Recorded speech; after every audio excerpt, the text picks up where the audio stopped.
ফারিস্তা মাশাআল্লাহ পাস্তাটা খুব পছন্দ করে, এই জন্য আমি চেষ্টা করি ফারিস্তাকে পাস্তাটা এক এক দিন এক একভাবে রান্না করে দেওয়ার জন্য। এটা হচ্ছে আমি পাস্তা সেমাই রান্না করব, আপনারা চাইলে পাস্তার পায়েসও বলতে পারেন, একদমই আমার নিজস্ব রেসিপি।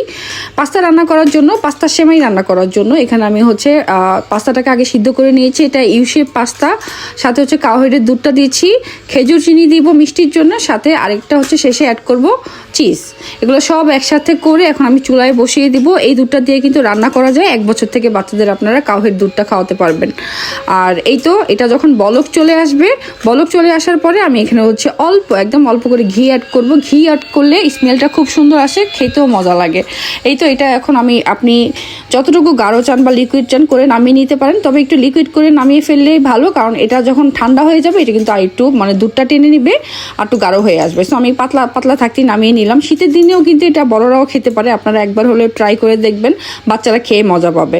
আর এই তো এইটার হচ্ছে ফুল কম্বো এখানে আমি ছবি সহ দিয়ে দিচ্ছি, আপনারা চাইলে এখান থেকে স্ক্রিনশট নিয়ে পেজে ইনবক্স করতে পারবেন। এটা হচ্ছে ইউশেপ পাস্তা, এটা হচ্ছে কাউহের দুধটা 500 গ্রামের, আর পাস্তাটাও 500 গ্রামের।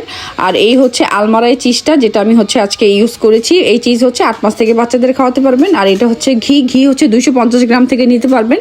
আর হচ্ছে খেজুর চিনি একদমই ন্যাচারালভাবে দিয়েছি, আপনারা চাইলে পেজে ইনবক্স করতে পারেন।